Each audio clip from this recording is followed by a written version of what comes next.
The day Mrs. Tanner mocked Amira Williams for claiming her father was a military helicopter pilot, something broke in the 8-year-old's eyes. "That's quite the imagination," the teacher had sneered, unleashing classroom laughter that haunted Amira for weeks. No one believed her. Not the counselor who suggested therapy, not the CPS worker who questioned her mother's parenting. They saw only what they expected, a black child spinning fantasies for attention.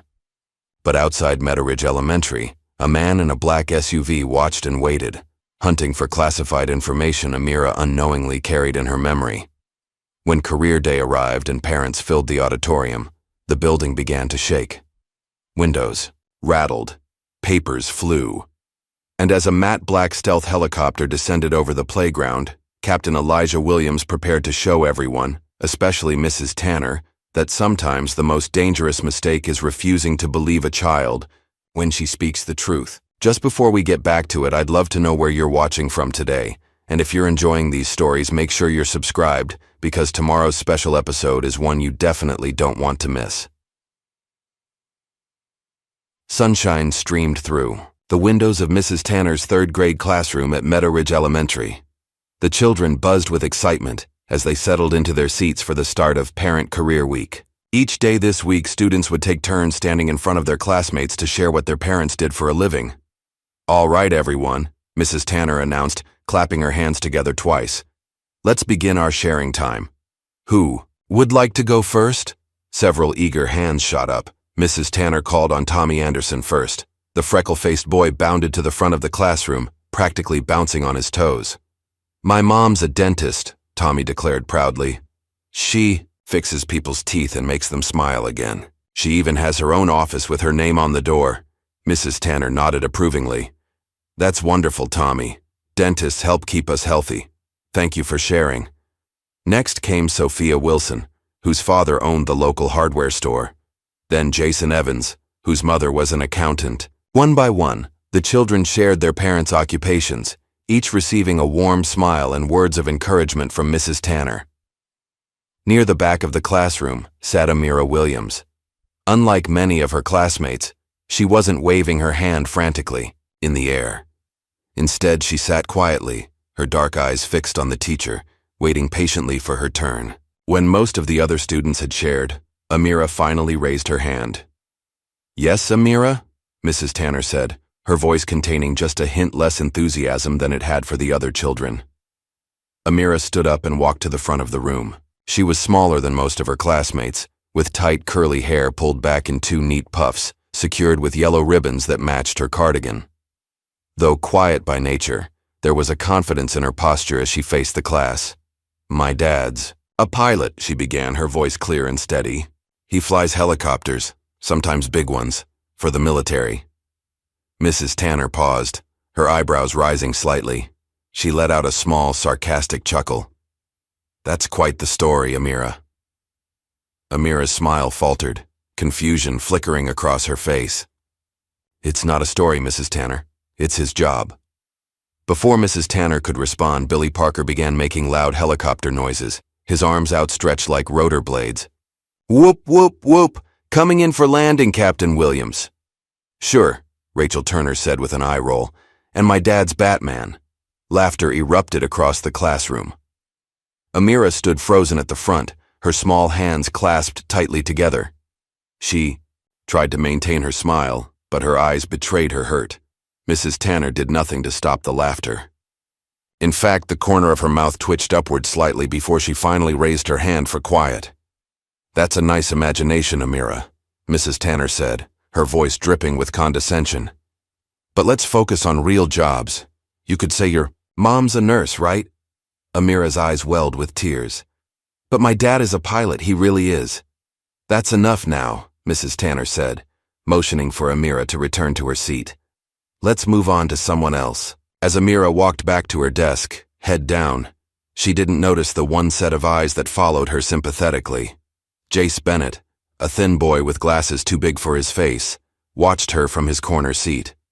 He opened his mouth as if to say something, but then closed it again, his own insecurities silencing him.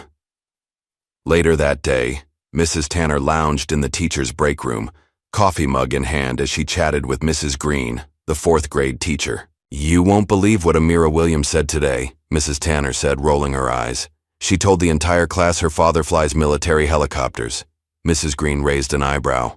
"The quiet one, with the single mom?" "Exactly," Mrs. Tanner nodded. "That child is always trying to seem more important than she is. Her kind does that." She took a sip of her coffee. "Making up stories for attention." Neither teacher noticed the janitor, Mr. Cleven, pausing briefly by the doorway, his weathered face frowning slightly at their conversation before he continued pushing his cart down the hallway. During recess, Amira sat alone on a bench at the edge of the playground. While other children ran and played, she hunched over a small notepad, carefully drawing the outline of a helicopter. She added details with precision: rotor blades, windows, landing skids. Jace hovered nearby, watching her draw. He wanted to approach, to tell her he believed her, but his stutter always seemed worst around new people. So he stayed back, silently, observing as she pressed a sticky note into her notebook and continued drawing. When the final bell rang, Amira packed up her belongings and began her walk home. Unlike most children who left in groups or were picked up by parents, Amira walked alone, her yellow backpack seeming too large for her small frame. She dragged her feet slightly, in no hurry to reach her destination. As she passed the park, 2 blocks from school, she failed to notice a dark SUV parked along the sidewalk. Inside sat a man wearing sunglasses, his attention fixed on the elementary school in the distance. When Amira walked by, his head turned slightly, tracking her movement. He made a note in a small black notebook before starting the engine and driving slowly in the opposite direction. Amira arrived home to find her mother, Nadine, rushing around the kitchen in scrubs, preparing a quick dinner before her night shift at the hospital. "There's my girl," Nadine said warmly, pausing to kiss Amira's forehead. "How was school today, baby?" Amira dropped her backpack on a kitchen chair and forced a smile. "It was fine." Nadine studied her daughter's face for a moment, sensing something. Wasn't right, but the timer on the oven beeped, pulling her attention away. "I made your favorite mac and cheese. I've got to leave in 20 minutes, but Mrs. Taylor from next door will check on you before bedtime, okay?" Amira nodded, the practiced routine of a child who understood her mother's demanding work schedule. After dinner and once her mother had left for her shift, Amira retreated to her bedroom. It was a small but cozy space, with walls painted sky blue, her father's choice when she was just a baby. From beneath her bed, Amira pulled out a shoebox decorated with stickers of clouds and airplanes. She opened it carefully as if handling precious treasure. Inside lay the evidence of her truth: photographs of a handsome black man in military uniform standing beside various helicopters, colorful flight patches with emblems and squadron numbers, and a folded letter on official-looking stationery that read, "From the cockpit, love, Dad." Amira ran her fingers over the items, tears finally spilling onto her cheeks. She hadn't lied. She would never lie about her father. Why didn't they believe her? That night, as she lay in bed waiting for sleep, Amira reached for her most prized possession, a toy walkie-talkie her father had given her before his last deployment. It didn't actually work, but that didn't matter. It was their special connection. She pressed the plastic button and whispered into it, "Come back soon, Daddy. They don't believe me." Then she closed her eyes, imagining her words traveling across oceans and deserts, finding her father wherever he might be, letting him know she was waiting. In her dreams that night, Amira saw her father clearly. The memory was from nearly a year ago, one of the last times he'd been home. Captain Elijah Williams sat on the edge of her bed, still in his flight suit, having come straight from the base to tuck her in. "Do you fly high enough to touch the stars?" Amira had asked, her eyes heavy with sleep. Elijah smiled, his hand gently, stroking her hair. "Almost, baby girl. Almost." "Promise you'll come back," she murmured. "I'll always come back," he whispered. "Always." Amira woke with a start, the dream memory so vivid she could almost smell her father's cologne, a mix of sandalwood and something uniquely him. Her digital clock glowed 2:17 a.m. The house was silent, except for the occasional creak of settling wood. Carefully, Amira slipped out of bed and padded down the hallway. In the kitchen drawer, beneath a stack of takeout menus, was her mother's emergency satellite phone, the special one they were only supposed to use when absolutely necessary. Amira knew the number by heart. She'd watched her mother dial it countless times. Her small fingers punched in the sequence of numbers, and she waited, heart racing, as the strange series of tones indicated the secure line connecting. 1 ring, 2 rings, 3. Security protocol, Alpha 9 or 6 identify. The voice was formal, clipped. "It's Amira," she whispered. "Amira Williams. I need to talk to my daddy." A pause, then some muffled voices. Finally, "Stand by." Minutes passed before she heard his voice. "Starlight? Is that you?" Tears welled in her eyes at the sound of her nickname. "Daddy?" They laughed. "At school. They didn't believe me when I said what you do." His voice remained measured, calm, but there was an edge to it she couldn't quite read. "I'm sorry, baby girl, people don't always understand jobs like mine. When are you coming home?" Another pause. "Soon. I promise. But Amira, you shouldn't be using this phone unless it's an emergency." "This is an emergency," she insisted. "To my heart." She heard a soft chuckle. Then his voice grew serious again. "I love you, Starlight. I have to go now. Be brave for me, okay?" "Okay, Daddy. I love..." But the line had already gone dead.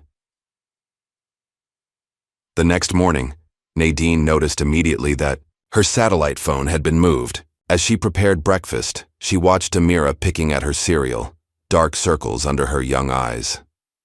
"Did you use the emergency phone last night?" Nadine asked, keeping her voice gentle. Amira nodded without looking up. Nadine sighed, sitting down across from her daughter. "Sweetie, I know you miss him, I do too, but that phone is only for real emergencies." "I needed to hear him," Amira mumbled. Nadine reached across the table and squeezed Amira's hand. "I understand, but he's deep in assignment right now. The last message I got was weeks ago." She didn't add that this was the longest Elijah had ever gone without contacting them, or that her own worry was growing by the day. At school, Amira tried to stay invisible, still stinging from yesterday's humiliation. But during the staff meeting before classes began, Mrs. Tanner was making sure Amira remained a topic of discussion. "I'm concerned about Amira Williams," she said to the school counselor, Mr. Patterson. "She's exhibiting signs of behavioral exaggeration, making up elaborate stories about her father." Her voice lowered. "It might be worth monitoring. Single-parent household, you know. She might be creating an imaginary father figure to compensate." Mr. Patterson made a note in his file, though he looked less convinced than Mrs. Tanner would have liked.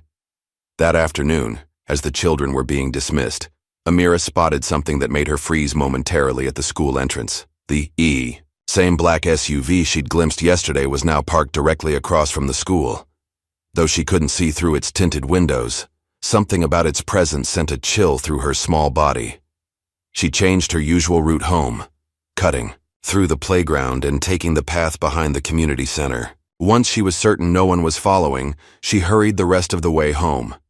What Amira couldn't see was what was happening inside that SUV. A man with close-cropped hair and cold eyes studied a tablet displaying encrypted photographs. Amira's school ID, pictures of Nadine leaving the hospital after her shift, satellite images showing the layout of Meadow Ridge Elementary. He spoke quietly into a phone, his words in a language that would have been unfamiliar to most Americans. Target confirmed. Routine established. Waiting for extraction orders. That evening, Nadine's younger sister Lita came over for dinner. After Amira went to bed, the sisters sat in the living room, wine glasses in hand. "Have you heard anything?" Lita asked, her voice low. Nadine shook her head. "Nothing concrete in almost a month." Lita set her glass down carefully. "Nadine, you need to consider the possibilities. You're sure Elijah's still in service? People vanish all the time from those secret ops." "He wouldn't leave us," Nadine said firmly, though there was a flicker of uncertainty in her eyes. "I'm not saying he left willingly," Lita replied gently. I'm saying there are risks in his line of work. Risks you've always known about. Nadine took a long sip of wine. He promised Amira he'd always come back. He wouldn't break that promise unless... She couldn't finish the sentence. Lita reached for her sister's hand. Have you tried contacting his commanding officer again? They won't tell me anything. Classified mission. Need to know basis. Nadine's frustration was evident. And now Amira's teacher thinks she's making him up completely. What? That's ridiculous. Apparently, Amira told her class that her dad flies helicopters for the military, and this woman basically called her a liar in front of everyone. Lita's eyes narrowed. Oh, hell no. You need to go down there and set that woman straight. With E. What proof? Nadine sighed. Most of Elijah's missions are undocumented. I have pictures, sure, but that doesn't prove he's still active duty or even alive. Her voice broke on the last word. Unknown to both women, Amira sat huddled at the top of the stairs, listening to every word, her small heart pounding with fear. The next day during recess, Amira found a quiet corner of the playground and began to draw with renewed purpose.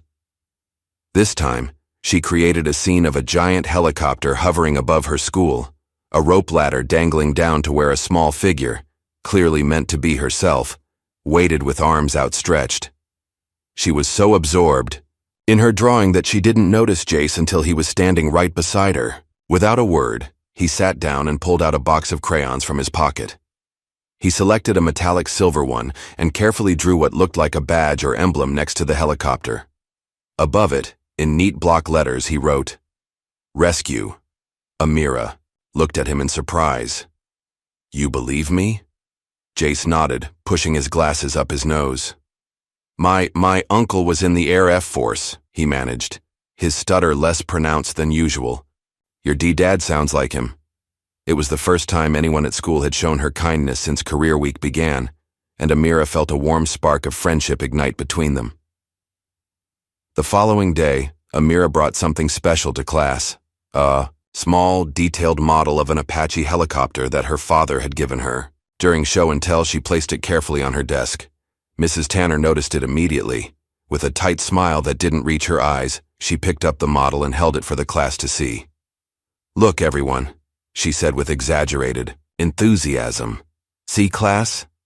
This is how far imagination can take you. Amira has even brought a toy to match her story. Several children giggled. Amira's face burned with shame, but she kept her chin up. It's not a toy, she said quietly but firmly. It's a scale model. My dad showed me all the parts. Mrs. Tanner placed the helicopter back on Amira's desk with a dismissive pat.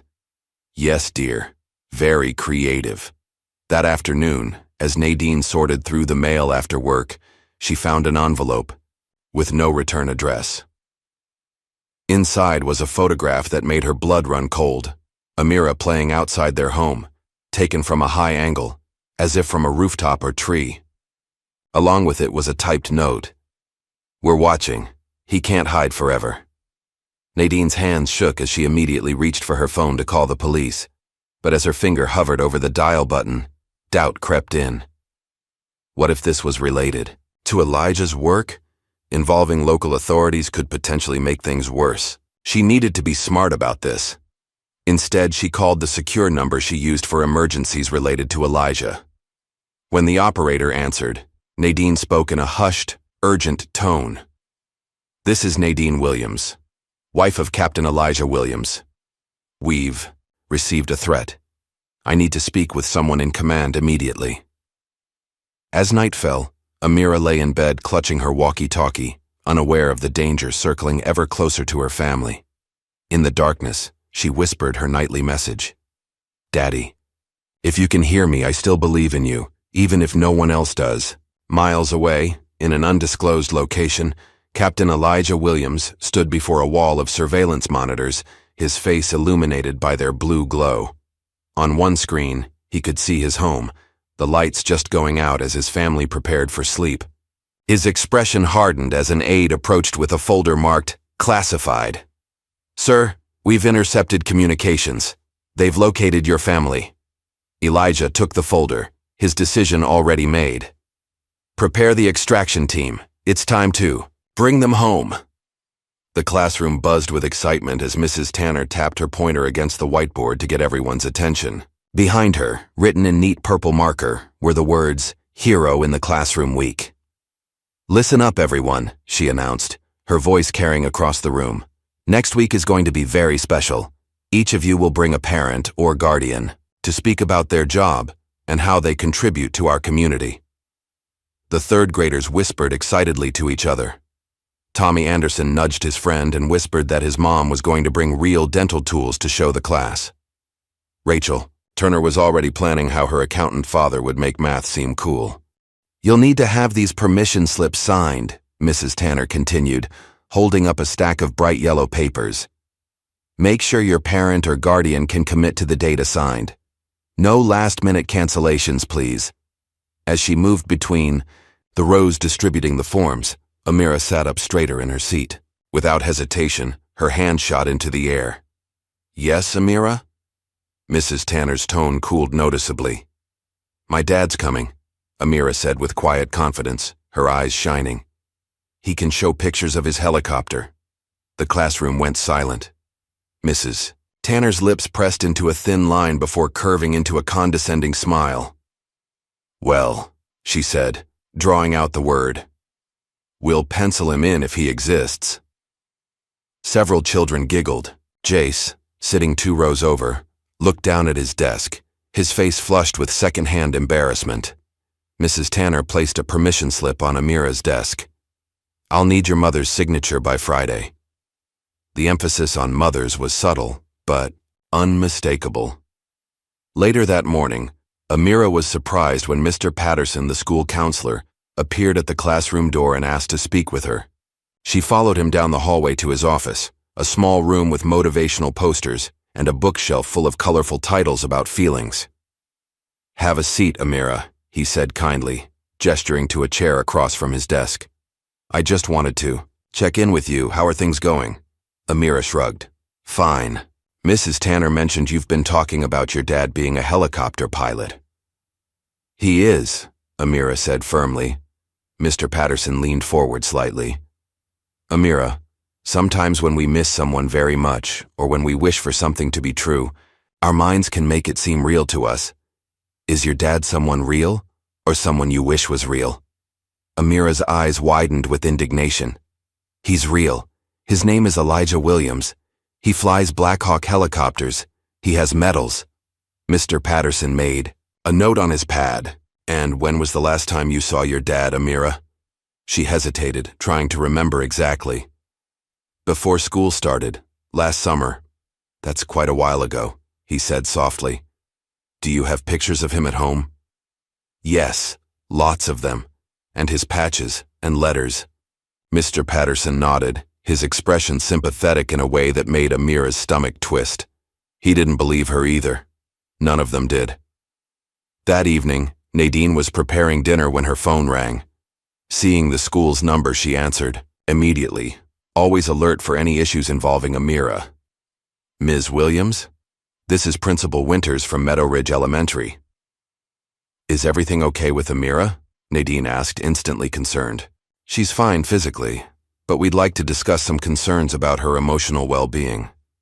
Mrs. Tanner and Mr. Patterson have noted that Amira has been creating elaborate stories about her father being a military helicopter pilot." Nadine nearly dropped the phone. "Excuse me?" "We're concerned about these fantasies and would like to recommend a psychological screening. It's not uncommon for children from single-parent households to—" "Single-parent?" Nadine interrupted, her voice rising. "My husband is on active duty. He's a captain in the Army assigned to a classified unit. Just because he's deployed doesn't mean he doesn't exist." There was an uncomfortable pause on the line. "I see," Principal Winters said, his tone suggesting he didn't believe her either. "Well, perhaps you could provide some documentation of his service, just to help us better support Amira." Nadine gripped the counter, fighting to keep her composure. "I'll be at the school tomorrow morning. We can discuss this in person." She hung up before she said something she might regret. The next day, Amira noticed the black SUV had moved closer. It was now parked right outside the school gate, its engine running. As she walked to the building, she felt eyes following her. The man inside lifted what looked like a small camera and pointed it in her direction. He then typed something on a laptop beside him before pulling away from the curb. What Amira couldn't see was the email being sent from that vehicle. Target located, daily pattern confirmed, awaiting extraction orders. During recess, Amira tried to stay inconspicuous, keeping to the edges of the playground. But her brief moment of peace was shattered when Kyle Brooks approached with a few of his friends. "Hey, look, it's Helicopter Girl," he called out loud enough for others to hear. "Where's your imaginary dad today? Flying to the moon?" The boys laughed. Amira clutched her notebook tighter against her chest and tried to walk away. "Leave her." "Alone," came a quiet voice behind her. Jace had appeared, his thin shoulders squared despite his obvious nervousness. "Mind your own business, stutter boy," Kyle sneered, giving Jace a hard shove that sent him sprawling onto the asphalt. Mrs. Tanner, supervising recess from nearby, saw the entire exchange, but merely turned away, pretending to be occupied with another group of children. Amira helped Jace to his feet, noticing the scrape on his palm from the fall. "Thanks," she whispered. "You didn't have to do that." I know what it's like when nobody believes you," Jace replied, wiping his injured hand on his jeans. Later that afternoon, as Amira was retrieving her backpack from her cubby, she noticed Mr. Cleven mopping the hallway floor nearby. He was humming softly to himself, a tune she didn't recognize. When she walked past him toward the exit, he paused in his work.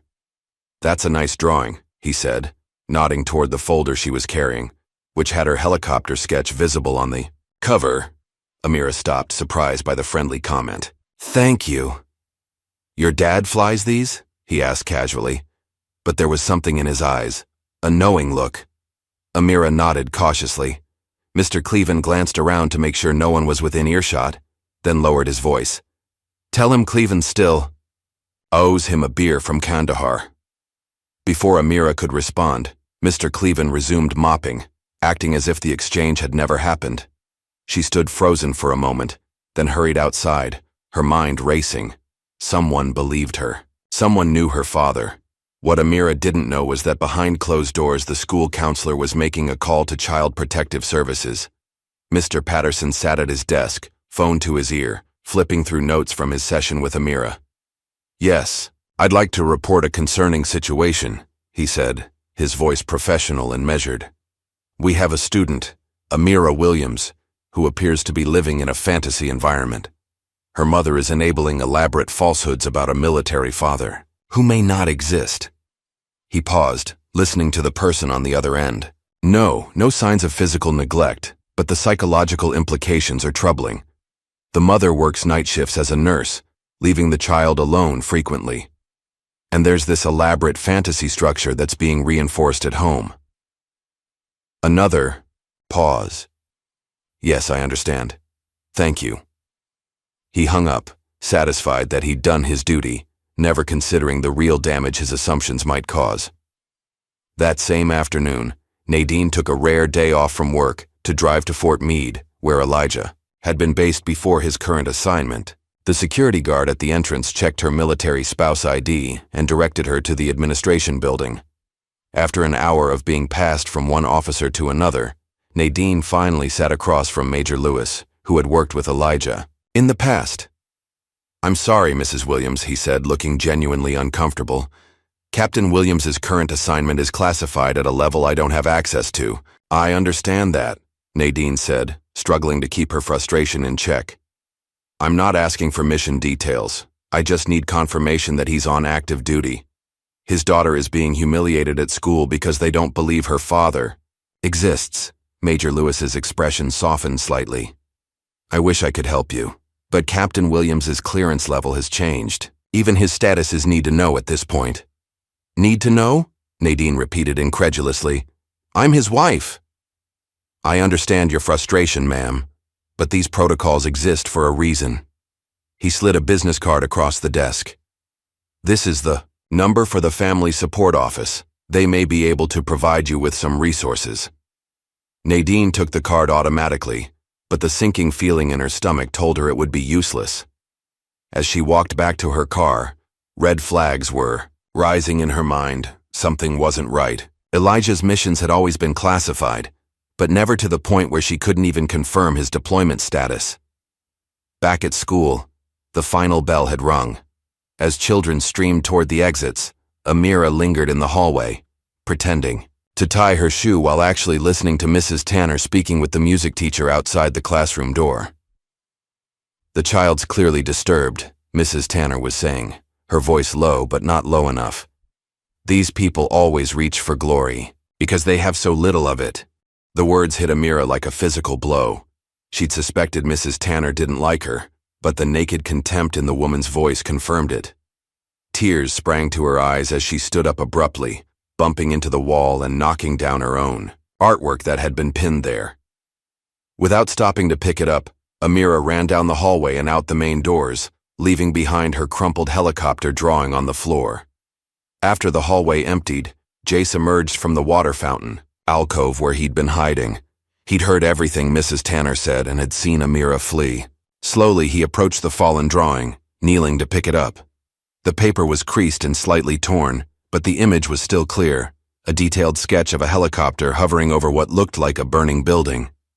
In the helicopter doorway stood a man in uniform, reaching down toward a small figure below. Across the bottom, in Amira's careful handwriting, were the words, "You said you'd protect me." Jace carefully smoothed out the drawing and folded it, tucking it into his pocket before heading home. That evening, as Nadine was helping Amira with homework at their kitchen table, a sharp knock at the door startled them both. Nadine peered through the peephole to see two official-looking people, a woman in a business suit and a man with a clipboard. "Ms. Williams," the woman said when Nadine opened the door. "I'm Angela Morris from Child Protective Services. This is my colleague, Tom Watson. We need to speak with you regarding a report we've received concerning your daughter, Amira." Nadine felt the blood drain from her face. "What report?" "May we come in?" Angela asked, her tone making it clear it wasn't really a question. Once seated in the living room, Angela explained, "We've received information that Amira is being coached to lie about her family situation and may be left alone at night regularly." "That's ridiculous," Nadine said, her voice rising. "Who filed this report?" "We're not at liberty to disclose that information," Tom replied, making notes on his clipboard. "But we need to assess Amira's living conditions and interview her separately." Nadine stood up, anger flashing in her eyes. "This is because my child said her father flies a helicopter? Because a teacher decided my husband can't possibly exist?" Angela remained calm. "We're just following protocol based on the report we received. If everything is as you say, you have nothing to worry about." "I want to see your credentials again," Nadine demanded, "and I want your supervisor's name and number." While Tom conducted a walkthrough of the apartment, Angela interviewed Amira in her bedroom. Nadine paced the hallway, feeling powerless and violated. After nearly 2 hours of questioning and inspection, Angela delivered their verdict. "Based on our initial assessment, we're recommending Amira be placed in temporary mental health observation overnight." "What?" Nadine nearly shouted. "You can't take my daughter." "Ms. Williams, this is a voluntary procedure at this point," Angela explained with practiced patience. "But if you refuse, we'll be forced to seek an emergency court order based on concerns about psychological manipulation and possible neglect." "This is insane," Nadine whispered, tears streaming down her face. "Mom!" Amira appeared in the hallway, her eyes wide with fear. "What's happening?" Nadine pulled her daughter close. "Nothing, baby. Just a misunderstanding we're going to fix." She looked up at the CPS workers with determination. "I'm calling a lawyer right now." "That's your right," Angela acknowledged. "But the observation period would give you time to gather whatever documentation you need to address these concerns. It's just overnight at Children's Behavioral Health." Trapped in knowing that fighting could make things worse, Nadine reluctantly agreed to the voluntary observation, promising Amira she would pick her up first thing in the morning with proof of everything. After Nadine left with Amira and the CPS workers, the house sat empty and dark for several hours. Shortly after midnight, a shadow moved across the front yard. The man from the SUV approached the back door. expertly picking the lock with military-grade tools. Once inside, he moved with practiced efficiency, searching methodically through each room. When he reached Amira's bedroom, he began examining everything, looking under the mattress, inside books, behind picture frames, behind a well-loved teddy bear on the shelf. His fingers found what he was looking for: a small, secure USB drive hidden in the bear's stuffing. He pocketed it with a satisfied smile. As he prepared to exit through the back door, a floorboard creaked behind him. Before he could turn, something struck him in the back, a powerful electric shock that sent him crumpling to the floor. A shadowy figure bent over him, retrieving the USB drive from his pocket. "Not tonight, Victor," the newcomer whispered, his American accent tinged with something harder to place. After securing the intruder with zip ties, the mysterious figure slipped out the way he had come in, taking the USB drive with him. At the hospital, Amira sat on the edge of a narrow bed in a sterile room that tried too hard to look cheerful with its bright yellow walls and cartoon decals. A child psychologist named Dr. Freeman sat across from her, clipboard in hand. "Amira, I'd like to talk about your father," she said gently. "Can you tell me about him?" Amira stared at her knees, refusing to speak. She'd answered these questions too many times already. "It's okay if you made him up," Dr. Freeman continued. "Sometimes we create stories to help us feel better." Amira's head snapped up, her eyes blazing. "He's the only real thing," she whispered fiercely. "You just can't see him yet." Dr. Freeman made a note, her expression neutral. "And why can't we see him? Because he's saving people, important people, and bad people want to stop him." "I see," Dr. Freeman murmured, writing something else down. "And these bad people, are they after you too?" Amira thought about the black SUV, about the way her mother's hands shook when she checked the locks at night. She thought about Mr. Cleven's knowing look in the man who had broken into their home. Yes, she had seen him from her hospital window, had somehow known what was happening. But she said nothing. They wouldn't believe her anyway. Meanwhile, Nadine had returned home to find her back door ajar. Heart pounding, she grabbed a kitchen knife and cautiously entered, immediately dialing 911 when she saw the signs of intrusion.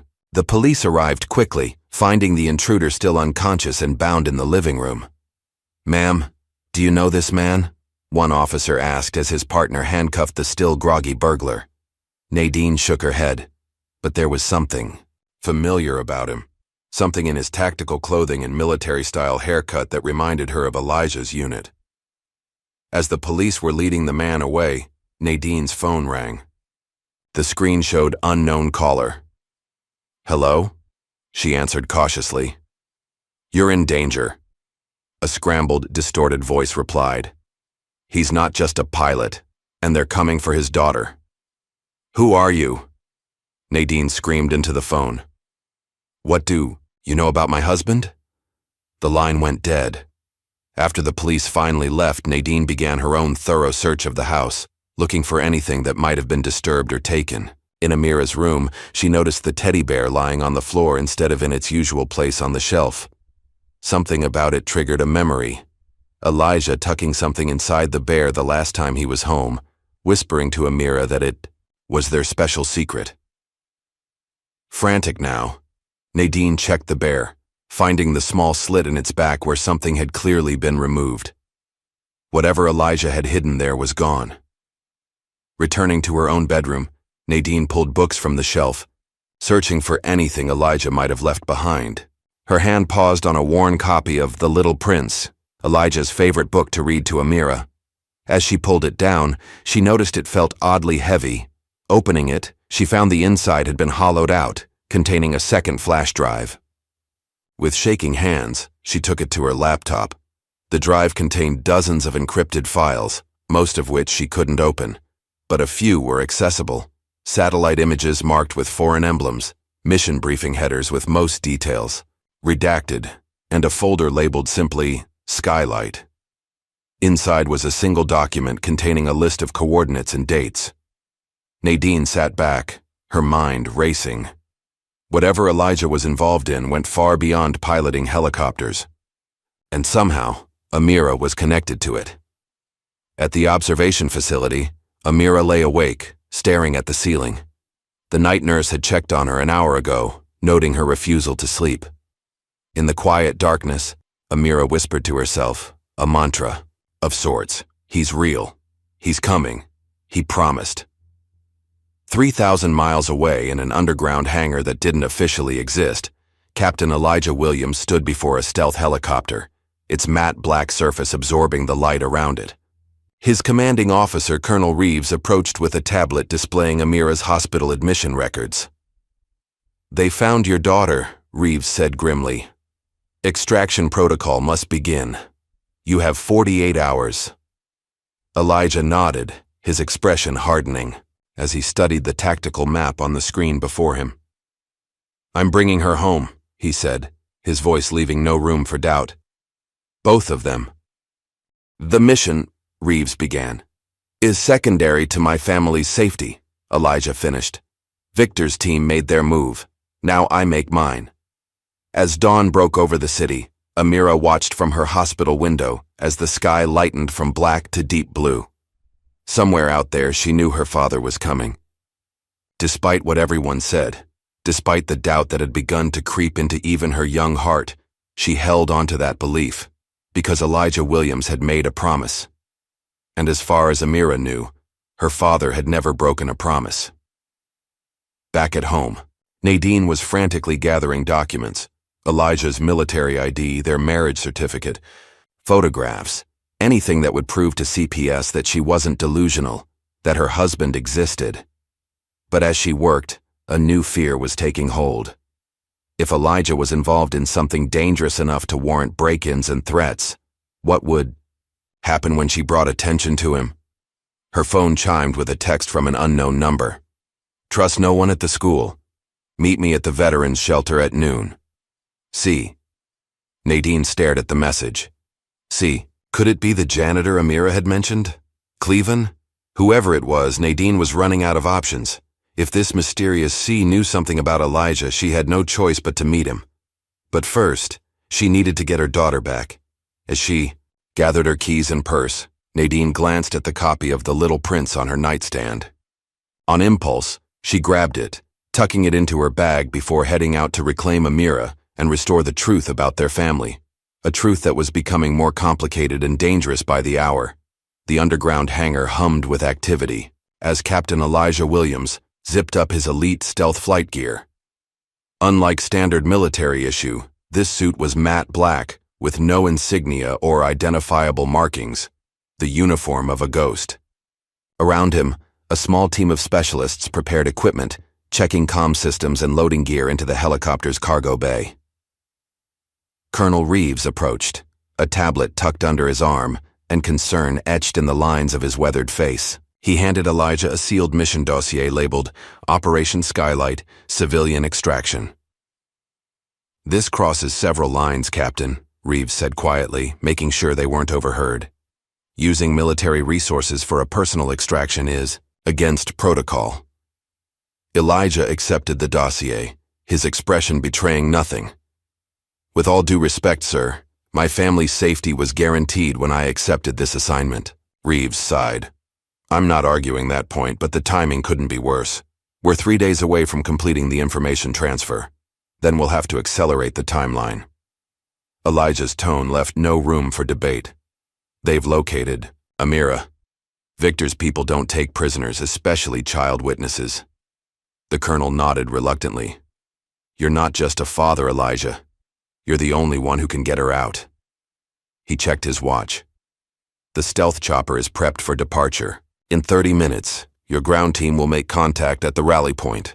As Elijah studied the mission briefing, his mind was split between the tactical considerations of the extraction and thoughts of his daughter's face, the way her eyes lit up whenever he told her bedtime stories about the stars. Across town, Nadine sat at her kitchen table, her laptop open before her. She'd spent hours trying to access more of the encrypted files on the flash drive from The Little Prince. Most remained locked behind security protocols she couldn't breach, but fragments had begun to emerge, glimpses into Elijah's secret world. A video clip played on her screen. Elijah in what appeared to be the cargo hold of a helicopter. His expression, tense as the camera shook violently. Gunfire could be heard in the background. The footage cut to an aerial view of a compound in flames, then to Elijah assisting wounded civilians into the aircraft. Just before the clip ended, a photograph flashed on screen. Nadine and Amira standing in front of their home, smiling. Static. Replaced the image, followed by code words Nadine didn't understand. She sat back, her coffee long forgotten and cold. This wasn't just any mission. Whatever Elijah was involved in, it went far beyond standard military operations. The evidence suggested some kind of high-risk extraction work, rescuing people from dangerous situations that officially didn't exist. Her phone buzzed with a reminder, 1 hour until her meeting with the mysterious C at the veterans shelter. First, though, she needed to pick up Amira from the observation facility.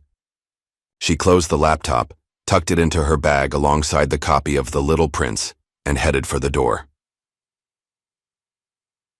At Meadow Ridge Elementary, Mrs. Tanner was holding court in the teacher's lounge, her voice carrying with self-importance. "I've scheduled all our parent speakers for Hero in the Classroom week," she announced to her colleagues. "My brother David will be our most important guest. He's the regional manager at Sunrise Motors and has agreed to talk about business leadership."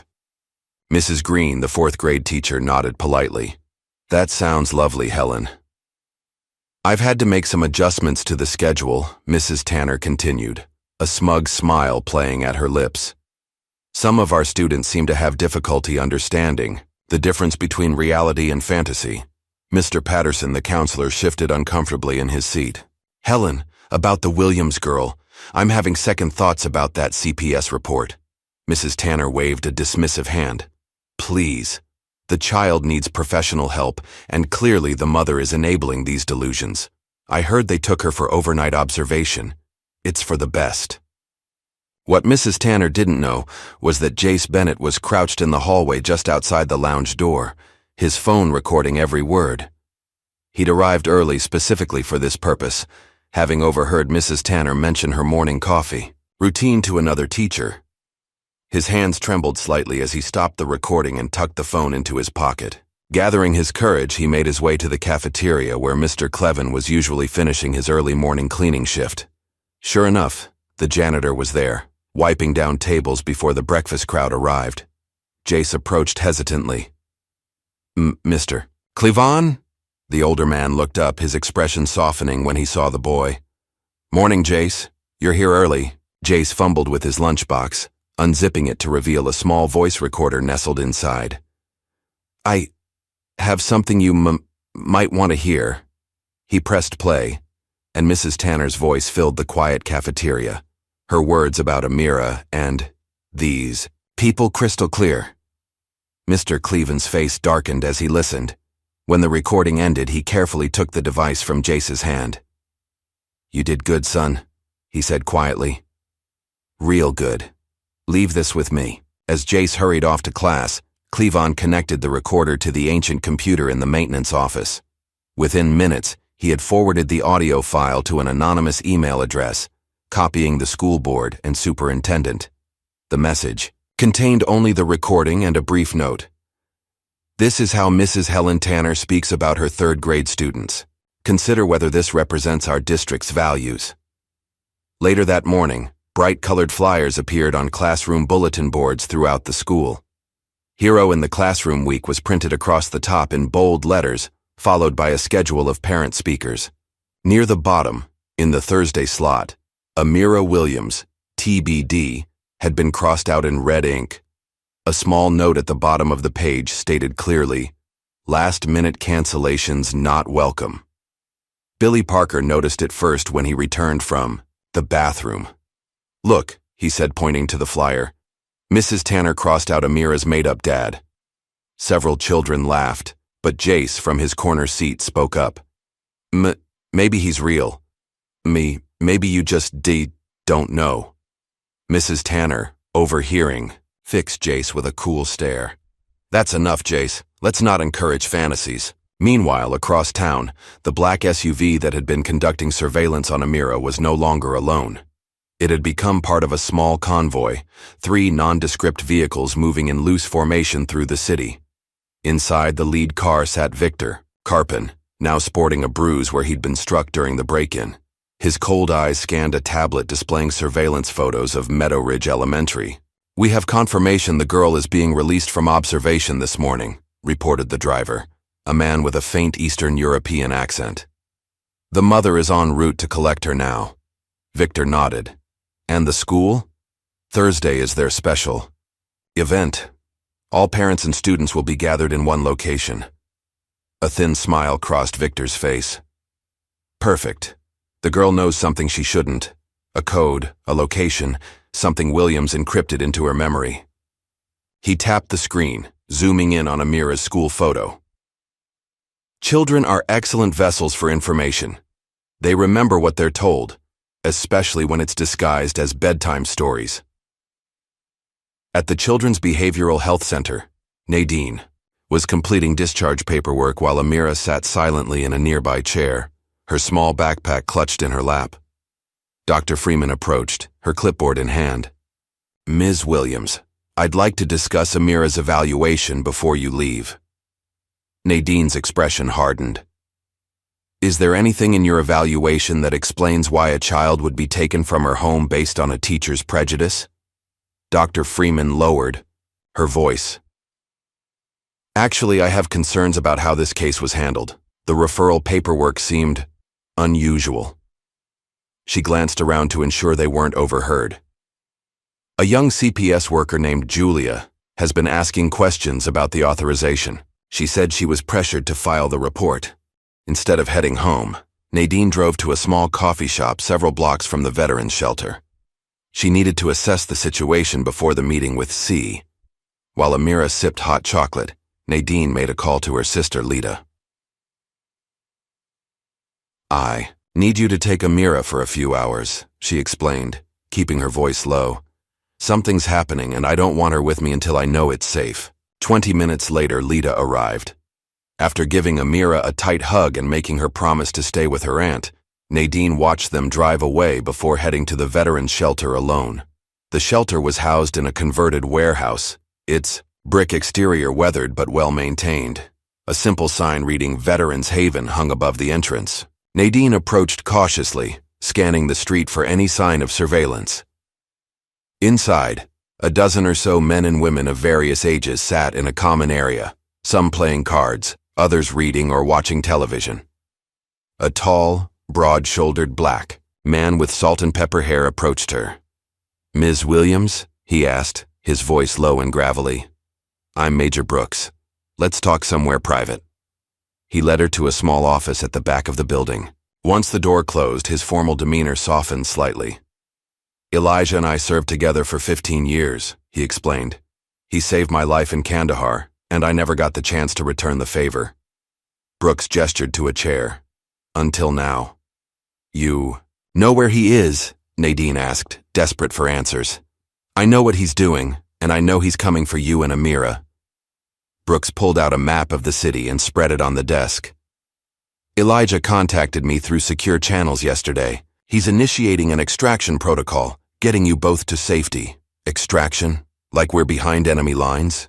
"In a manner of speaking, you are." Brooks's expression was grim. Victor Karpin is former Russian intelligence, now working as a freelance operative for the highest bidder. If he's after Amira, it's because she knows something valuable. Nadine thought of the flash drive, the encrypted files. "The bedtime stories," she murmured. Brooks looked up sharply. "What about them?" "Elijah always told Amira the same stories the same way every time. She could recite them word for word." Nadine's eyes widened with realization. Could he have encoded information in them, used them as some kind of mnemonic device? "It's exactly the kind of thing Elijah would do," Brooks nodded. "Create a human safeguard that no one would suspect, a child's memory." "So what's the plan?" Nadine asked, her protective instincts kicking into high gear. Brooks pointed to the map. "If Elijah's following standard protocol, he'll want to extract you both from an open area with multiple access routes and minimal civilian presence." His finger tapped a location on the map. The school playground would be ideal, especially if there's an event that would draw you both there naturally. Hero in the classroom week, Nadine whispered. Thursday. Then that's when he'll come. Brooke straightened up. I'll be on the ground coordinating. Cleveland's already in position at the school. The janitor? Nadine asked, surprised. Former Air Force pararescue, one of the best. Brooks's mouth quirked in a half-smile. We tend to keep an eye on our own. As they finalized details, Nadine felt a strange mix of fear and hope. After months of uncertainty, Elijah was coming home. Not through the front door with a duffel bag slung over his shoulder, but in a military helicopter on a rescue mission. That night, Nadine tucked Amira into bed in their home, having retrieved her from Lita's apartment. The house felt different now, no longer simply a home, but a temporary waypoint on their journey to somewhere else. Amira seemed to sense it too, her eyes alert despite the late hour. Mom, she said as Nadine smoothed her blankets. Can you tell me the star story? The one Dad always tells? Nadine sat on the edge of the bed. Which one, sweetie? The one about the 7 stars that make a map. Amira's voice was earnest. He said if I ever got lost, I could follow them home. Nadine felt a chill run down her spine. 7 points on a map, just like the coordinates she'd seen in the encrypted file. I don't think I know that one exactly the way Daddy tells it. That's okay, Amira said solemnly. I remember. He said it's the most important story to keep in my heart.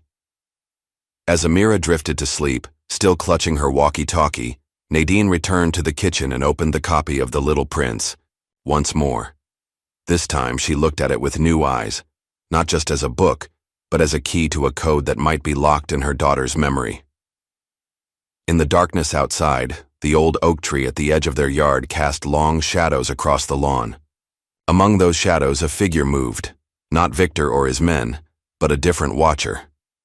Major Brooks settled into his surveillance position, his military training evident in his stillness. He would stand guard tonight, ensuring nothing happened to the Williams family before Elijah could reach them. At 3 a.m., Amira's walkie-talkie crackled with static, waking her from a light sleep. A garbled voice came through, deliberately distorted but still recognizable to her ears. Touchdown T-10 hours. Look up, baby girl. Amira smiled in the darkness, hugging the toy to her chest. Her father was coming, just as he'd promised. All she had to do was wait. 200 miles away, flying low enough to avoid radar detection, Captain Elijah Williams guided his modified stealth helicopter through the night. The aircraft was cutting-edge technology, an experimental model designed for clandestine operations in hostile territory. Now that territory was his own country, and the hostiles were the very people he'd once worked alongside. He checked the secure communication system, confirming that the coded message had been transmitted to Amira's receiver. It wasn't much, but he needed her to be ready, because tomorrow, everything would change. Thursday morning dawned clear and bright, perfect weather for Meadow Ridge Elementary's Hero in the Classroom week. Excitement bubbled through the hallways as students arrived with their parents in tow. Professional attire and uniforms were everywhere.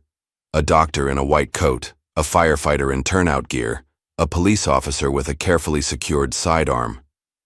Mrs. Tanner stood at the entrance to the auditorium, greeting each family with a practiced smile that didn't quite reach her eyes. Welcome. Please sign in and take a seat. We'll begin in 15 minutes. Inside, rows of chairs faced a small stage where a podium had been set up. Parents chatted among themselves while children fidgeted, eager to show off their family members. A lawyer in an expensive suit checked her watch. A banker straightened his tie. A firefighter adjusted his heavy jacket, already sweating under the auditorium lights. Amira sat alone in the front row, exactly where Mrs. Tanner had placed her. Her yellow dress was crisp and neat, her hair pulled back in the same 2 puffs, each secured with yellow ribbons that matched her outfit. She looked calm, almost eerily so, her hands folded in her lap as she waited. Mrs. Tanner approached, bending slightly to bring her face level with Amira's. Guess Dad got stuck in traffic, huh? She whispered, her smile sharp with satisfied cruelty. Amira met her gaze steadily. "He's coming." Mrs. Tanner straightened with a small scoff and returned to the entrance to greet more families. Nadine had dropped Amira off earlier, explaining that she needed to run an errand but would be back before Amira's scheduled time slot. What she didn't tell her daughter was that she was meeting Major Brooks and Mr. Cleven one last time to confirm the extraction plan. One by one, students walked to the podium with their parents. Tommy Anderson beamed with pride as his dentist. Mother showed x-rays of healthy versus decayed teeth. Rachel Turner's father explained how accountants help businesses manage their money. The presentations continued, each child glowing with the simple joy of sharing someone they admired. Throughout it all, Amira's chair remained conspicuously empty beside her. Mrs. Tanner made a point of looking at it periodically, as if to emphasize the absence. Meanwhile, Mr. Cleven moved through the building, dressed not in his usual maintenance coveralls but in a crisp janitor's uniform. He pushed his mop methodically across the floor near the emergency exit, pausing occasionally to check his watch. Under the bleachers at the back of the auditorium, he quickly installed a small black device, a transponder that would transmit the building's exact coordinates to an incoming aircraft. Using the mop handle, he tapped out a pattern against the floor, a code that would have been recognizable to anyone with military training. From across the room, Major Brooks, disguised in a security guard uniform borrowed from the shelter, caught his eye and nodded almost imperceptibly. Outside the school, the small convoy of unmarked vehicles pulled into visitor parking spaces. Victor Carpin adjusted his tie and clipped a fake security badge to his jacket pocket. Guest security, it read, alongside a company logo that didn't exist. Remember, he instructed his team via a nearly invisible earpiece, the girl is the primary target. The flash drive contents are incomplete without the information in her head. He entered the school through a side door, nodding professionally to a teacher who passed by. His earpiece crackled with static, then cleared. Visual on target. Proceeding to Phase 2. In the auditorium, Mrs. Tanner consulted her schedule. Next up, we have Kyle Brooks's father, who will tell us about being a structural engineer. As Kyle and his father took the stage, Amira quietly stood up and slipped out the side door. The weight of the empty chair beside her, the pitying glances from other parents, Mrs. Tanner's satisfied smirk. It was all too much. She made her way outside to the playground, her special place where she often sat to draw during recess. The playground was deserted, everyone being at the assembly. Amira climbed to the top of the jungle gym, her favorite spot. From here she could see beyond the school grounds to the hills in the distance. Her fingers closed around the walkie-talkie in her pocket. She pulled it out, pressing it to her ear, as if listening for messages. The first vibration was so subtle that Amira thought she had imagined it, but then it came again, a deep, rhythmic tremor that she felt through the metal bars of the jungle gym. Thump, thump, thump. The sound grew louder, more insistent, a heartbeat in the sky. Inside the auditorium, conversations faltered as the building began to shake slightly. Water in a glass on the podium rippled. The lights flickered once, twice. "Is that an earthquake?" someone called out. Mrs. Tanner looked alarmed. Everyone remained calm. "I'm sure it's just..." The noise was unmistakable now. A thunderous beating that drowned out all other sounds. Windows trembled in their frames. Papers fluttered off desks. The entire assembly rose as one, confusion and alarm spreading through the crowd. "What is that?" Mrs. Tanner's voice rose to a near scream. Parents and children streamed toward the exits, pouring out onto the school grounds. Teachers tried to maintain order, but curiosity overcame protocol as everyone rushed to locate the source of the noise. They found Amira standing calmly in the middle of the playground, her face upturned, a smile spreading across her features as the shadow fell over her. Descending from the sky was a massive matte black helicopter, unlike anything most of them had ever seen. Its design was angular, almost otherworldly, clearly built for stealth rather than conventional transport. The sound of its rotors sent papers and loose debris flying as it lowered itself toward the open space of the playground. "Oh my God," Mrs. Green whispered, clutching Mr. Patterson's arm. "It's real." Mrs. Tanner stood frozen, her mouth open in shock. Around her, students pointed and shouted, some covering their ears against the noise, others recording with cell phones. Parents pulled their children close, unsure if they were witnessing something miraculous or dangerous. "I told you he'd come," Amira said to no one in particular, her voice lost in the roar but her satisfaction clear on her face. The helicopter hovered 20 feet above the ground, its side door sliding open to reveal a figure in tactical gear. Captain Elijah Williams stood framed in the doorway, his helmet in one hand, his face serious but determined. With practiced ease, he secured a line and rappelled down to the ground, his boots landing with a soft thud on the asphalt. A hushed silence fell over the crowd as Elijah removed his tactical gloves and knelt down, opening his arms. Amira ran to him without hesitation, launching herself into his embrace. He lifted her easily, holding her tight against his chest as she wrapped her small arms around his neck. "You came," she whispered into his ear. "I promised, didn't I?" Elijah replied, his voice rough with emotion. Cameras flashed as parents captured the moment. Children stood wide-eyed and open-mouthed. Teachers exchanged glances of disbelief, and in some cases, shame. Mrs. Tanner had recovered enough to push her way to the front of the crowd. This is completely inappropriate. You can't just land a helicopter at a school. This is..." Her words died in her throat as Major Brooks appeared beside her, his security guard disguise discarded to reveal tactical gear similar to Elijah's. "Ma'am, I'm going to need you to step back. This is a federal security operation." From the back of the crowd, Victor Carpin watched the scene unfold with cold calculation. His hand moved to the inside of his jacket, where a silenced pistol waited. Slowly, he began to work his way closer to Elijah and Amira, his movements casual, but purposeful. As Elijah lowered Amira to the ground, keeping one protective hand on her shoulder, Victor saw his opportunity. He raised the concealed weapon, aiming carefully. Bam! The sound of a body hitting the pavement cut through the helicopter's diminishing roar. Major Brooks had spotted Victor from the corner of his eye and reacted with the speed of a career soldier, tackling the man to the ground. The gun skittered across the asphalt. In one smooth motion, Mr. Cleveland emerged from the crowd and kicked the weapon away, his foot coming down on Victor's wrist with precisely enough force to immobilize without breaking. "Stay down," Cleveland growled, any trace of the unassuming school janitor gone from his voice. Chaos erupted as parents pulled their children back, teachers herded students toward the building, and several undercover agents, previously stationed around the perimeter, converged on Victor's fallen associates. Through it all, Elijah remained focused on Amira. He knelt before her again, his hands on her shoulders. "I need you to come with me now. It's not safe here anymore." Amira nodded solemnly. "What about Mom? She'll meet us at the safe point." Elijah looked up, scanning the crowd until he spotted Nadine pushing her way through.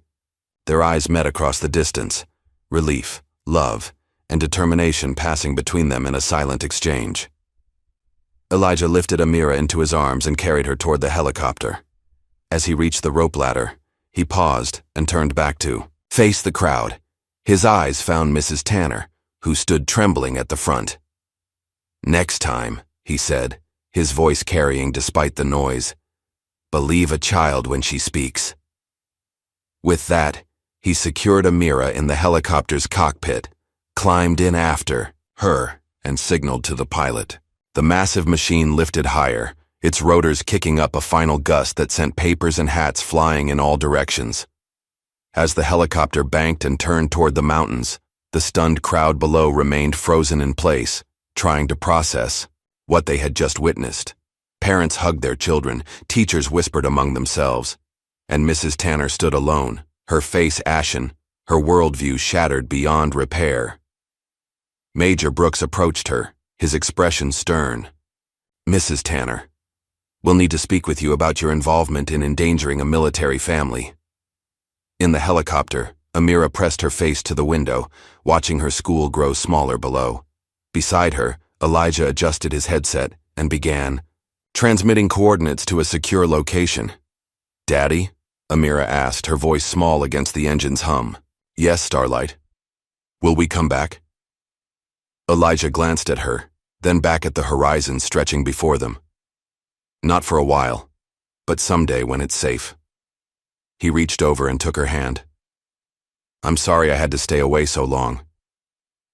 It's okay, Amira said, squeezing his fingers. I knew you'd come back. I just wish they had believed me. As the helicopter disappeared into the distance, the world below was already changing. News vans began arriving at the school. Police cordoned off the area, and the story of the girl nobody believed, and the father who landed a helicopter to save her, was already spreading like wildfire through phone calls, text messages, and social media.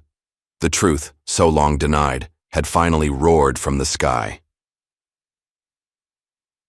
By nightfall, the story had exploded across news outlets nationwide. Helicopter footage of Meadow Ridge Elementary played on repeat on every channel, showing the dramatic landing and extraction from multiple angles captured by parents' cell phones. Black helicopter lands at elementary school. Pilot rescues daughter. From assassins? Screamed the headline on the evening news. Social media platforms were flooded with shaky videos and wild theories. Conspiracy forums went into overdrive, with users claiming everything from alien intervention to secret government programs. Meanwhile, federal agents had cordoned off the school grounds, establishing a perimeter and debriefing witnesses. Official statements were conspicuously absent, with government agencies maintaining radio silence on the incident, which only fueled further speculation. In a secure location 50 miles outside the city, Nadine Williams paced the floor of a military safe house. She'd been escorted here directly after the helicopter departed, whisked away in an unmarked SUV before reporters could identify her. Now she waited anxiously for news of Elijah and Amira. The door opened, and Major Brooks entered, looking exhausted, but satisfied. They're safe, he said simply. ETA 20 minutes. Nadine collapsed into a chair, relief washing over her in waves. Thank God. What happens now? Debriefing. Relocation. Brooks poured himself a cup of coffee from a pot in the corner. And a whole lot of explaining to certain people who thought they could use your family as pawns. Victor Karpin? In custody, along with 3 of his associates. The rest scattered when they realized their cover was blown. Brooks took a long sip of his coffee. He's already talking, hoping for a deal. Before Nadine could ask more questions, the distant sound of helicopter blades cut through the night. Minutes later, the door burst open and Amira ran in, flinging herself into her mother's arms. Elijah followed, still in his tactical gear, but with his helmet removed, revealing exhausted eyes and several days' worth of stubble. For a long moment, the family simply held each other, reunited at last after months of separation and days of terror. No words were necessary, just the solid reality of being together again. Back in the city, the Meadow Ridge School Board had convened an emergency session, summoned from dinner tables and evening plans to address the unprecedented situation. The district superintendent, Dr. Sharon Coleman, presided over the hastily assembled gathering, her expression grave. I've just received word that Mrs. Tanner has been taken in for questioning by federal agents, she informed the stunned board members. This goes far beyond a simple misunderstanding. It appears her actions may have endangered a military family under protection. Protection from what? Asked one board member. Dr. Coleman shook her head. They won't tell us. National security. But that's not our immediate concern. She slid a tablet across the table.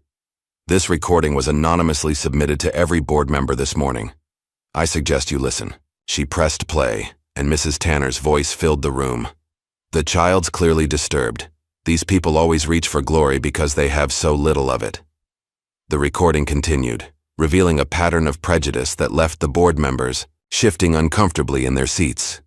There's more, Dr. Coleman said grimly. Multiple recordings, going back weeks, and statements from other staff members about her treatment of Amira Williams and other minority students. By unanimous vote, Mrs. Tanner was immediately suspended pending a full investigation, with termination proceedings to follow. The next morning, Nadine sat at a table in the safe house, a cup of coffee cooling before her as she faced a federal agent named Director Harlow, a stern woman with steel-gray hair pulled back in a tight bun. "Mrs. Williams, I want to apologize on behalf of the United States government for what your family has endured," Harlow began, her tone formal but sincere. "Your husband's work is of the highest national importance, which is why we were alarmed when we learned of the school's actions and the attention they brought to your daughter." "What exactly is my husband's work?" Nadine asked directly. "I know it's more than flying helicopters." Harlow exchanged a glance with Elijah, who nodded, slightly. "Captain Williams leads an elite extraction team," she explained. "They specialize in rescuing high-value assets from hostile territories, primarily children with parents who possess critical intelligence or skills needed by the United States." Nadine's eyes widened. "He rescues children?" "Among others," Harlow confirmed. "His team has extracted over 24 children from war zones and hostile regimes in the past 3 years alone. Children whose parents were scientists, intelligence officers, or dissidents with valuable information." Elijah reached across the table, taking Nadine's hand. "I couldn't tell you the full scope. It was too dangerous, for you and for Amira." "But why target Amira?" Nadine asked, struggling to understand. "What could she possibly know?" Harlow slid a file across the table.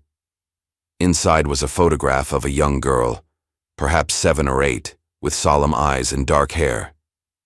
"This is Mariam Hafiz. Her father was a nuclear physicist who defected from his country with critical information about their weapons program. During the extraction, Dr. Hafiz was killed, but not before entrusting Captain Williams with encrypted data, vital to national security. The extraction was compromised," Elijah continued, his voice heavy with the memory. "We were under heavy fire. There was no way to transport the data securely across the border. Every electronic device was being scanned. So I memorized the key elements and encoded them." "In bedtime stories," Nadine finished, understanding dawning. "Stories you told Amira." Elijah nodded. "Children remember patterns, sequences, stories. Amira has a photographic memory, you know, that. She could recite those stories word for word exactly as I told them. Inside those stories were coded coordinates, access protocols, names." "The Little Prince," Nadine murmured, remembering the hollowed-out book. "A backup system," Elijah confirmed, "but incomplete without the verbal keys in the stories." A knock at the door interrupted them. Major Brooks entered, accompanied by Amira, who had been drawing in the next room. She rushed to her father's side, climbing into his lap as naturally as if they'd never been separated. "They want me to do an interview," Amira announced, showing them a drawing she'd made of a helicopter above a school. "About what happened?" Harlow leaned forward. "Actually, Amira, that might not be a bad idea. Controlled narrative, on our terms." And so 3 days later, Amira found herself sitting in a brightly lit studio of a popular children's educational show. Her yellow dress replaced with a new blue one, but her hair still in the same neat puff secured with matching ribbons. "So, Amira," said the friendly host, "that was quite an entrance your dad made at your school. Were you scared when the helicopter landed?" Amira shook her head, smiling shyly. "No, I knew he was coming." "And what do you want to be when you grow up? A helicopter pilot like your dad?" Amira's eyes sparkled as she glanced at Elijah, who stood just off camera. "I want to fly higher than him, maybe rescue him next time." The audience chuckled, charmed by her confidence. What they didn't know, what almost no one knew, was that this carefully orchestrated interview was part of a larger strategy to normalize the event, to transform it from potential national security incident to heartwarming human interest story. Back at the safe house that evening, Nadine sat cross-legged on the floor, the contents of the flash drive from The Little Prince now decrypted and spread before her. With proper authorization codes provided by Director Harlow, the files had unlocked, revealing the full truth of Elijah's missions. "You weren't just a pilot," she whispered, looking up at her husband. "You've been smuggling out children from war zones for years." Elijah nodded, his expression solemn. "Children with parents who had vital intelligence.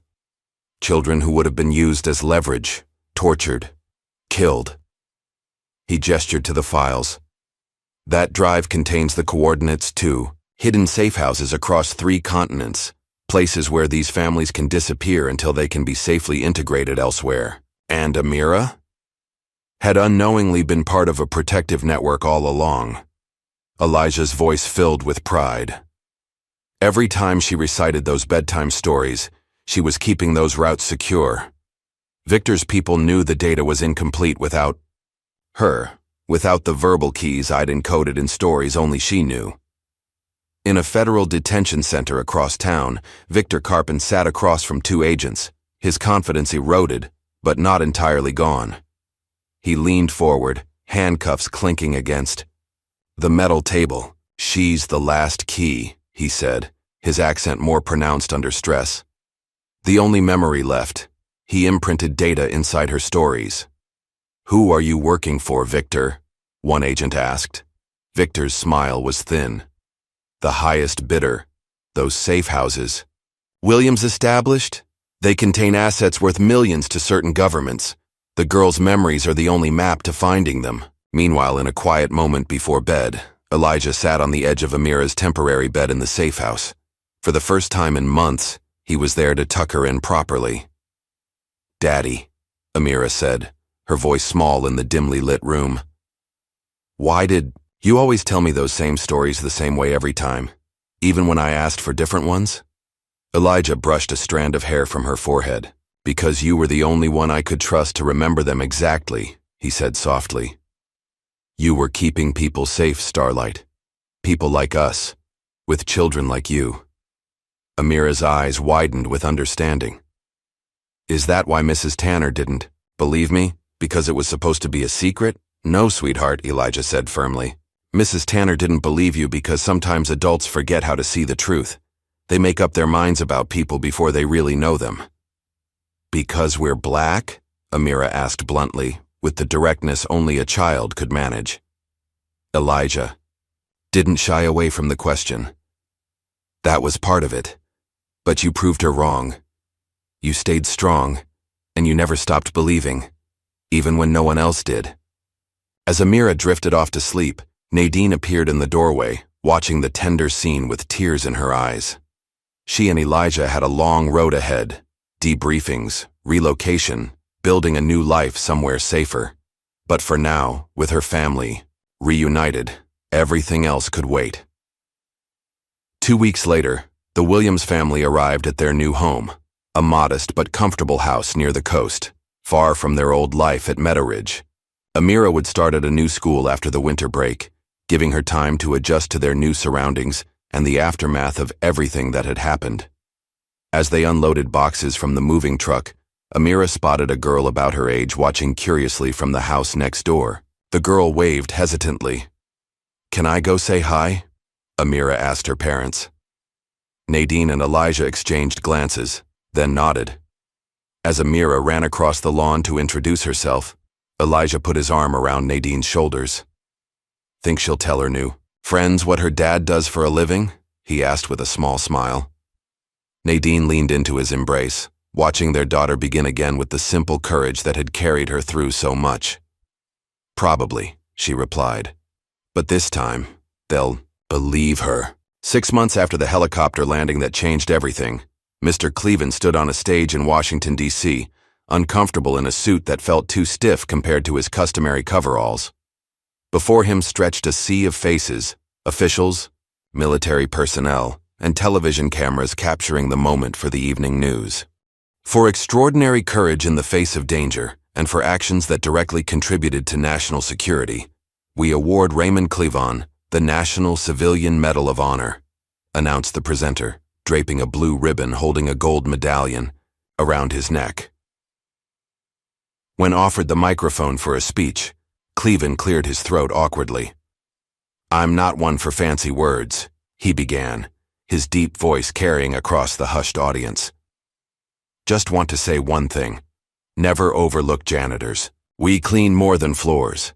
The audience erupted in laughter and applause, unaware of how literally true his statement was. Cleven had spent 20 years in Air Force pararescue before retiring to a strategic position as a school janitor, part of a network of former military personnel who maintained watchful eyes in civilian settings. In the audience, Major Brooks watched with pride. Following the Williams case, he had been offered reinstatement to his former military rank with full honors and back pay. The letter had sat on his desk for weeks before he finally made his decision. "I appreciate the offer, Director," he told Harlow when they met, "but I've found my calling elsewhere." Instead of returning to active duty, Brooks had leased a small airfield outside the city. There, with funding from anonymous government sources, he established the Williams Flight Academy for Youth, a program designed to introduce underprivileged children to aviation, with a special focus on military families. The Academy's logo featured a stylized helicopter silhouette with a star positioned to the right of the tail rotor, a subtle nod to Elijah's nickname for Amira. Within months, it had a waiting list of eager young students dreaming of taking to the skies. Mrs. Tanner's story took a very different turn. Following her suspension, she hired an attorney and filed a defamation lawsuit against the school district, claiming she had been unfairly targeted and that the recordings had been manipulated. Her case fell apart during the first hearing when her attorney played the full recordings in an attempt to show they had been taken out of context. Instead, they revealed even more damning statements.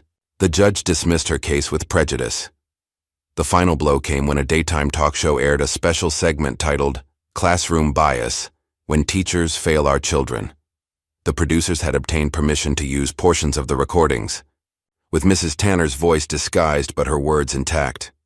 The public reaction was swift and unforgiving. Former colleagues crossed the street to avoid her. Invitations to social events dried up. Even her brother, the car salesman she had so proudly invited to Career Day, asked her not to visit his dealership anymore, concerned about the impact on his business. 3 months after the helicopter incident, Jace Bennett received devastating news. His mother, who had been battling cancer for years, passed away quietly in her sleep. With no other family to take him in, he faced placement in the foster system.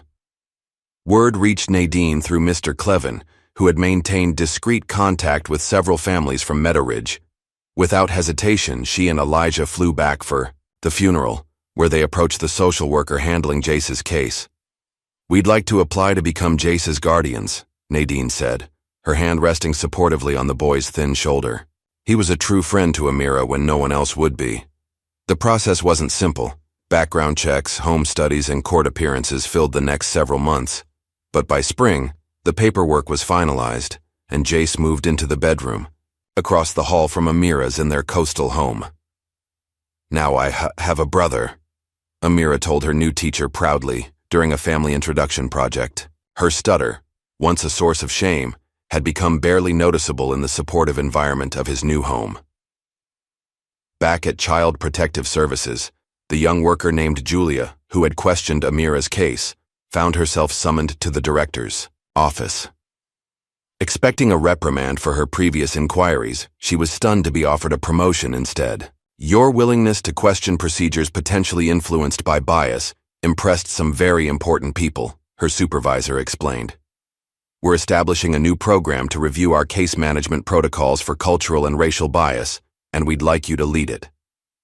The program, quietly backed by federal funding, would eventually be named the Amira Protocol in internal documents, a reference few would understand, but which symbolized a significant shift in how the agency approached cases involving minority families.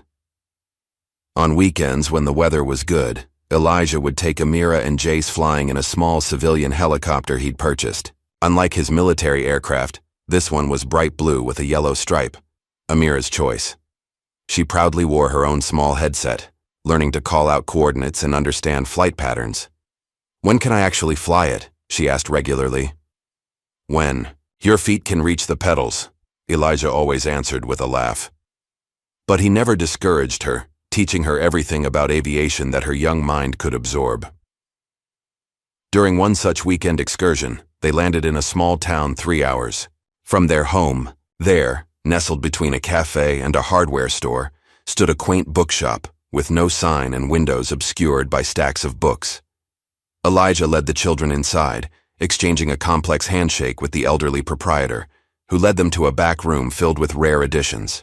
"I have what you asked for," the old man said, retrieving a worn copy of The Little Prince from a locked cabinet. First edition, as requested. Amira opened it carefully, her eyes widening when she found a handwritten note tucked between the Chiura pages. The childish handwriting read, "Thank you for the stars that showed me home." There was no signature, just a small drawing of a helicopter. "Who wrote this?" Amira asked, looking up at her father. "Someone like you," Elijah replied softly. "A child I brought home once long ago. There are many such children scattered across the world now, growing up safe because of people who believed in something bigger than themselves, 4 years after." The helicopter landing, Elijah officially retired from military service. The ceremony was small but dignified, attended by only those with the highest security clearances. When called upon to speak, Elijah stood tall in his dress uniform, medals gleaming on his chest. "I've flown missions on every continent," he said, his deep voice carrying across the room. "I've extracted assets deemed vital to national security, from the most hostile territories on Earth. But my greatest rescue—" He paused, emotion threatening to overcome his composure. "Was my daughter's voice, her truth, which almost got silenced by those who refused to believe."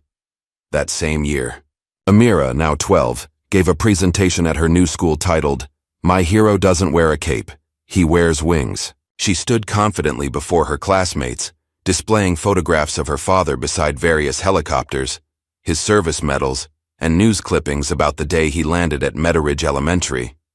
"Some heroes save the day in ways everyone can see," she concluded. "Others work in silence behind the scenes, but they're heroes just the same." Her teacher, Mrs. Roberts, applauded enthusiastically. "That was wonderful, Amira. You must be very proud of your father." "I am," Amira replied, smiling. "And he's proud of me, too." The memory of Mrs. Tanner's dismissive words had faded, replaced by the confidence that comes from being believed. Jace, sitting in the front row, gave her a thumbs up. His stutter now appeared only when he was extremely nervous, and he had developed a talent for photography, documenting their family's journey with an artist's eye for detail. 6 years later, an 18-year-old Amira Williams stood on a tarmac, flight helmet tucked under her arm, her Air Force Academy uniform crisp in the morning sun. She had followed in her father's footsteps but charted her own course, focusing on search and rescue operations rather than covert missions. As she prepared for her first solo cross-country flight, she noticed a small group gathered at the edge of the airfield. Her parents, Jace with his ever-present camera, Major Brooks and Mr. Cleven, now stooped with age but still standing tall with military bearing. Amira saluted them before climbing into the cockpit of her training jet.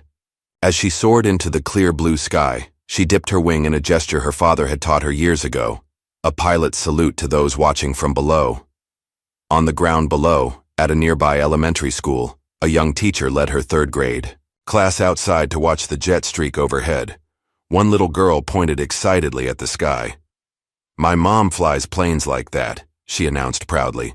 "She's in the Air Force." The teacher laughed skeptically.